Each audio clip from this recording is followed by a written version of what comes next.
अस्सलाम वालेकुम दोस्तों, उम्मीद है आप सब खैरियत से होंगे। तो आज की जो मेरी वीडियो है इसमें मैं आपको बताने वाला हूं कि जर्मनी में आपके मंथली एक्सपेंसेस कितने होंगे। तो मैंने इन मंथली एक्सपेंसेस को 3 हिस्सों में डिवाइड किया है और वो 3 हिस्से कौन कौन से हैं मैं आपको बताऊंगा। सबसे पहला जो मैंने डिवीजन किया है आपके जो मंथली एक्सपेंसेस है उसमें है अकोमोडेशन चार्जेस, अकोमोडेशन का रेंट।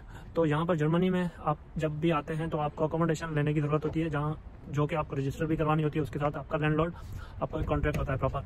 तो यहाँ पर अकोमोडेशन वेरी करती है कि आप कौन से सिटी में रह रहे हो। जैसे जो बड़े सिटीज़ होते हैं लाइक बर्लिन, हैम्बर्ग और म्यूनिक, फ्रैंकफर्ट, ये बड़े सिटीज़ हैं, तो इनमें आपकी अकोमोडेशन जो रेंट होता है आपका वो ज़्यादा होता है, जबकि छोटे सिटीज़ में जो आपका रेंट होता है वो बहुत कम होता है। लेकिन आजकल जो जर्मनी की सिचुएशन है, यहाँ पर स्टूडेंट्स बहुत ज़्यादा आ रहे हैं, तो छोटे सिटीज़ में भी रिलेटिवली अब रेंट ज़्यादा होना शुरू हो गया है, क्योंकि जो अकोमोडेशन है, हाउसिंग क्राइसिस आ रहे हैं, तो इस वजह से।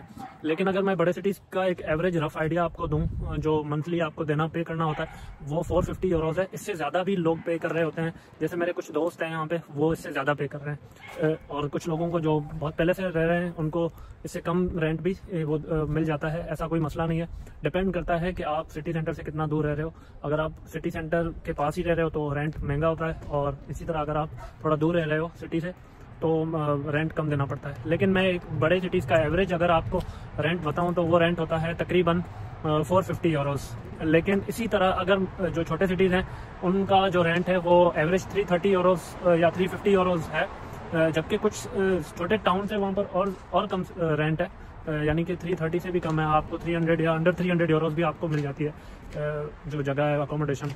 लेकिन छोटे सिटीज़ का जो एवरेज है वो 330 या 350 यूरोज़ हम लगा लेते हैं। और इसी तरह अगर हम बात करें बड़े सिटीज़ की तो 450 यूरोज़। तो ये हो गए अकोमोडेशन चार्जेस जो कि आपको हर मंथ पे करने होते हैं। इसके साथ अगर मैं ये वैसे बबाऊ एक कंपनी है जो कि स्टूडेंट्स को या किसी को भी अकोमोडेशन चाहिए होती है तो इनसे कांटेक्ट करना होता है। यहाँ पे ये हर शहर का अलग होता है। यहाँ पर जो इस शहर में है उसका नाम बबाऊ है, और इसे मेल करना होता है और ये आपको अकोमोडेशन अरेंज करके देते हैं और इन्हीं के साथ कॉन्ट्रैक्ट करना पड़ता है। तो ये अकोमोडेशन की बात हो गई। इसी तरह अगर हम बात करें यहाँ पे जो दूसरा एक एक्सपेंस है वो है हेल्थ इंश्योरेंस।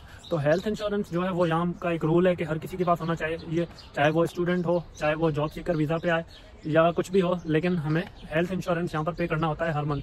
तो यहाँ पर दो होती हैं, एक पब्लिक हेल्थ इंश्योरेंस होती है और एक प्राइवेट हेल्थ इंश्योरेंस होती है। दोनों के अलग अलग चार्जेस होते हैं, लेकिन एज अ स्टूडेंट जो यहाँ पर आते हैं, जैसे मैं हूँ या काफ़ी लोग आए हैं, तो वो पब्लिक हेल्थ इंश्योरेंस ले रहे होते हैं।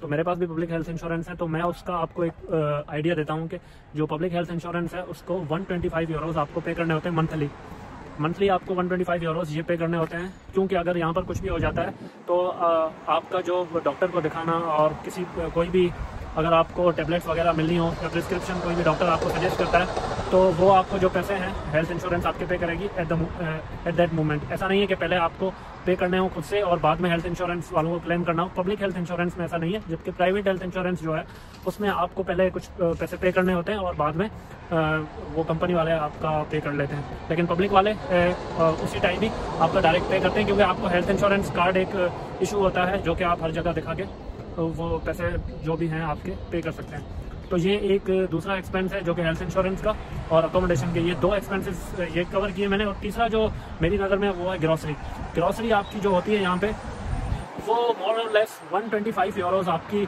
होती है मंथली। और अगर ज़्यादा हाथ मार के अगर कभी कभार आप अपने दोस्तों के साथ बाहर खा रहे हैं तो 150 यूरोज़ या 160 यूरोज़ में आप का काम हो जाता है। अगर आप घर पर ही खाने वाले हैं और ज़्यादा दोस्तों के साथ आउटिंग नहीं करते तो फिर तो आपका 120 यूरोज़ में काम हो जाता है। लेकिन आप दोस्तों के साथ कभी कभार निकल जाते हैं वीकेंड्स पर और सारी चीज़ें, तो 150 यूरोज़ आपका खर्चा होना होता है ग्रॉसरी का। तो ये 3 मेजर एक्सपेंसेस हैं, जैसे एक अकोमोडेशन, दूसरा हेल्थ इंश्योरेंस और तीसरा जो है वो आपकी ग्रॉसरी। तो मैंने जैसे कि आपको बताया छोटे सिटीज़ में अकोमोडेशन कम होती है, तो जो बच्चे छोटे सिटीज़ में रह रहे होते हैं ना, उनका क्या होता है कि 100-150 यूरोज़ बड़े सिटीज़ में रहने वाले स्टूडेंट से कम खर्चा हो रहा होता है, जबकि बड़े सिटीज़ में जो रहते हैं उनका 100-200 यूरोज़ ज़्यादा ही हो रहा होता है खर्चा।